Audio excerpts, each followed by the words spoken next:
Hi guys, welcome to economics class 30। So आज हम पढ़ेंगे what are the limitations of physical policy या फिर drawbacks of physical policy. Exchange rate system क्या है, टाइप्स ऑफ एक्सचेंज रेट क्या है, करेंसी कन्वर्टेबिलिटी क्या है। तो ये आज तीन चार चीज़ें हम पढ़ेंगे। तो सबसे पहले जानते हैं व्हाट आर द ड्रॉबैक्स और limitations of physical policy. Physical policy हमने पिछले क्लासेस में पढ़ा था, तो उसके कुछ लिमिटेशंस है। पहला लिमिटेशन है कि टाइम लैग्स आर सिग्निफिकेंट। मतलब सरकार ने अगर कोई फिजिकल पॉलिसी मेजर अपनाया, टैक्सेस घटाना बढ़ाना, स्पेंडिंग बढ़ाना घटाना, तो उसमें टाइम लगेगा। Okay, so it requires a recognition lag, it will have recognition lag, decision lag, उसकी वजह से implementation lag होगा और impact lag भी होगा। मतलब समय बहुत खर्च होगा जब हमें इम्पैक्ट दिखेगा। ओके, और दूसरा लिमिटेशन है फिजिकल पॉलिसी का कि difficulty in changing spending and taxation policies. मतलब क्या, मान लेते हैं सरकार स्पेंडिंग बढ़ाना चाहता है, टैक्स घटाना चाहता है, तो ये तो बहुत आसान है, कर देगा सरकार। मतलब स्पेंडिंग बढ़ा देंगे सरकार और टैक्सेस घटा देंगे। लेकिन वहीं दूसरी तरफ अगर सरकार को टैक्सेस बढ़ाना है, स्पेंडिंग कम करता है, तो फिर क्या होगा, पब्लिक में ज़्यादा रोष बढ़ जाएगा। Okay, so it is difficult for government to increase taxes and reduce spending than to increase spending and decrease taxes। मतलब सरकार के लिए आसान है स्पेंडिंग बढ़ाना, टैक्सेस घटाना, लेकिन टैक्सेस बढ़ाना और स्पेंडिंग घटाना मुश्किल है। ओके, तो तीसरा ड्रॉबैक है फिजिकल पॉलिसी का कि conflict between different levels of government for appropriate policies. मतलब federal government, provincial government, city government सब डिफर कर सकते हैं फिजिकल पॉलिसी मेजर की वजह से। उसकी वजह से भी बहुत ज़्यादा लैग आएगा, तो ये भी एक तरीके से इम्प्लीमेंटेशन में फ़र्क करेगा।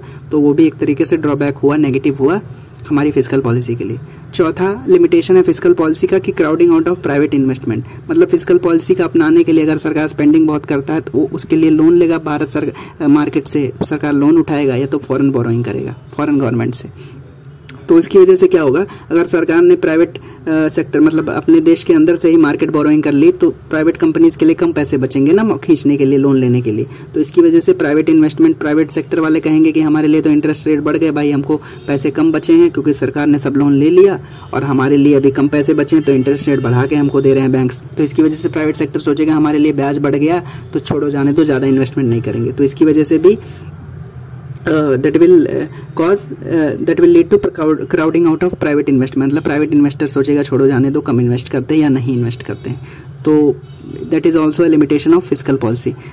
So deficits put net burden on future generation। मतलब सरकार ने बहुत ज़्यादा लोन लिया तो उसकी वजह से प्राइवेट इन्वेस्टमेंट तो जा ही रहा है, साथ ही साथ फ्यूचर जनरेशन्स पे भी आ गया, वो लोड आ गया, क्योंकि फ्यूचर जनरेशंस के वो या फ्यूचर गवर्नमेंट को भी वो लोन रीपे करना पड़ेगा ना।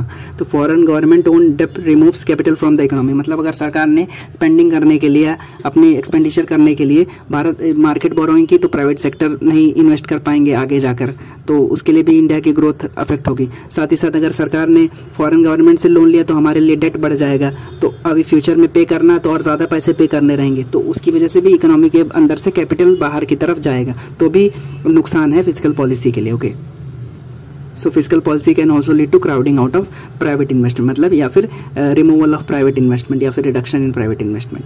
अभी जानते हैं exchange rate system in India क्या है। तो एक्सचेंज रेट वही होता है कि any currency that can be exchange for some other currency at a particular rate is called exchange rate. मतलब अगर $1 की वैल्यू 80 रुपये है तो वही उसका एक्सचेंज रेट है। मतलब यूनिट वैल्यू क्या है, मतलब मार्केट में आपको 5 किलो आलू लेने जाना है, लेकिन 1 किलो आलू का कितना कीमत है, वही उसका पर यूनिट बताता है ना, तो वही एक्सचेंज रेट होता है। So any currency that can be exchanged for some other country at a particular rate, that rate is called as exchange rate। Okay, so क्या मतलब होता है हमारा जब हम कहते हैं कि डॉलर बढ़ गया, रुपया घट गया, रुपए की गिरावट हो रही है, डॉलर की बढ़ोतरी हो रही है, तो इससे क्या समझते हैं हम, क्या मतलब है इसका। So when we say dollar has weakened means we are getting $1 for lesser amount of money. मतलब पहले मान लेते हैं अगर 80 रुपये में $1 हमको मिलता था, तो अगर जब डॉलर गिर गया या डॉलर वीक हो गया है तो हमें 80 रुपये से कम पैसे खर्च करने पड़ेंगे $1 खरीदने के लिए। मतलब पहले मान लेते हैं 80 रुपये का $1 था, अभी डॉलर घट गया या डॉलर वीक हो गया तो हमें 70 रुपये में ही $1 मिल जाएगा या 60 रुपये में ही $1 मिल जाएगा। तो वही कहते हैं कि डॉलर वीक हो गया है। तो it means that Indian currency is strengthening over the dollar. अभी जानते हैं types of exchange rate. Types of exchange rate. So exchange rate के दो टाइप्स होते हैं, पहला फिक्स्ड एक्सचेंज रेट, दूसरा फ्लोटिंग एक्सचेंज रेट। तो फिक्स्ड एक्सचेंज रेट में क्या होता है, हमारी आरबीआई क्या करती है, हमारी करेंसी को पेग कर देती है किसी फॉरेन कंट्री से, मतलब बांध देती है। तो फिक्स्ड एक्सचेंज रेट में क्या होता है कि मार्केट फोर्सेस अब अप्लाई नहीं होंगे रेट को, एक्सचेंज रेट को पता लगाने के लिए, तो वो होता है फिक्स्ड एक्सचेंज रेट। मतलब आरबीआई ने फिक्स कर दिया, market force of demand and supply will not apply to that rate, so that exchange rate is called as fixed exchange rate. तो एग्जाम्पल के थ्रू समझाता हूँ। So for example, RBI says that today you can buy whole day you can buy dollar at 50 rupees. Okay, so इसमें क्या हुआ, fix कर दिया RBI ने कि आप दिन भर में कभी भी जा करके $1 खरीद सकते हैं 50 रुपये में। तो यही होता है फिक्स एक्सचेंज रेट। मतलब it will demand forces of demand and supply will not apply. It means our currency is pegged against some other currency. मतलब हमारी करेंसी को किसी करेंसी से बांध दिया गया, तो उसे कहते हैं पेगिंग या फिर फिक्स्ड एक्सचेंज रेट। अभी दूसरा एक्सचेंज रेट का type floating exchange rate. Floating जैसे नाम से समझ में आ रहा है, वो एक्सचेंज रेट तो कम होता रहता है, ज़्यादा होता रहता है। Okay, so it means that the value of A currency is determined by the forces of demand and supply. मतलब डिमांड और सप्लाई का प्रिंसिपल किसी करेंसी की बढ़ोतरी या घटोतरी में को समझने में मदद करेगा या डिटरमाइन करेगा। एग्जाम्पल के थ्रू समझते हैं फ्लोटिंग एक्सचेंज रेट क्या होता है। मान लेते हैं समर वेकेशन में बहुत ज़्यादा लोग, मान लेते हैं इंडिया में बहुत ज़्यादा गर्मी हो रही है मई जून में, तो बहुत ज़्यादा लोग समर वेकेशन के लिए फॉरेन कंट्रीज विजिट करते हैं, यूरोप अमेरिका जाते हैं, यूरोप जाते हैं। तो उसकी वजह से क्या होता है, फॉरेन करेंसी का डिमांड बढ़ेगा। जिस कंट्री में जाएंगे उसका डिमांड बढ़ेगा, क्योंकि वहाँ पे जाके लोग चीज़ें खर्ची करने वाले हैं। ओके, तो for example in summer vacation people travel more to foreign countries, so the demand of that currency will obviously increase. So अभी हम जानते हैं कि जैसे सप्लाई हमेशा लिमिटेड रहती है, तो इसी वजह से उस करेंसी की वैल्यू बढ़ जाएगी, उस करेंसी की स्ट्रेंथनिंग हो जाएगी, क्योंकि हमें हमेशा डिमांड कट करना रहता है ना। तो इसी वजह से उस करेंसी की वैल्यू बढ़ गई, वो करेंसी स्ट्रेंथन हो गई, क्योंकि डिमांड बढ़ गया ना। तो यहाँ पे जैसे हम देख रहे हैं कि डिमांड और सप्लाई प्रिंसिपल अप्लाई हो रहा है किसी कंट्री की करेंसी को वैल्यू को डिटरमाइन करने में। तो यही होता है फ्लोटिंग एक्सचेंज रेट। मतलब डिमांड और सप्लाई के प्रिंसिपल अप्लाई होगा किसी करेंसी की वैल्यू घटने और बढ़ने में। Okay, so in 1993 we moved to unified exchange rate system which is a type of floating exchange rate system. मतलब currency value of currency will be determined by forces of demand and supply. मतलब जिस हिसाब से demand है या जिस हिसाब से सप्लाई है, उसी वजह से उसी एवज पे किसी भी करेंसी की वैल्यू बढ़ेगी या वीक होगी। अभी जानते हैं नेक्स्ट चीज़ करेंसी कन्वर्टिबिलिटी क्या होती है। जैसे नाम से पता चल रहा है कुछ हम कन्वर्ट करना चाहते हैं, तो how much money you can exchange and convert at a particular point of time, that is called as currency convertibility. मतलब किसी पर्टिकुलर पॉइंट ऑफ टाइम पे, मतलब किसी पर्टिकुलर समय पे आप कितने पैसे एक्सचेंज कर सकते हैं दूसरी करेंसी के अंदर। ओके, अपनी करेंसी को दूसरी करेंसी में कितना ज़्यादा कन्वर्ट कर सकते हैं, वही करेंसी कन्वर्टिबिलिटी होती है।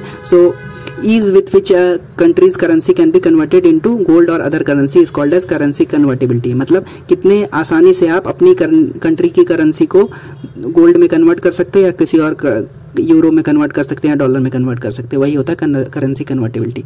तो अभी करेंसी कन्वर्टिबिलिटी के दो टाइप्स हैं, पहला करंट अकाउंट कन्वर्टिबिलिटी, दूसरा है कैपिटल अकाउंट कन्वर्टिबिलिटी।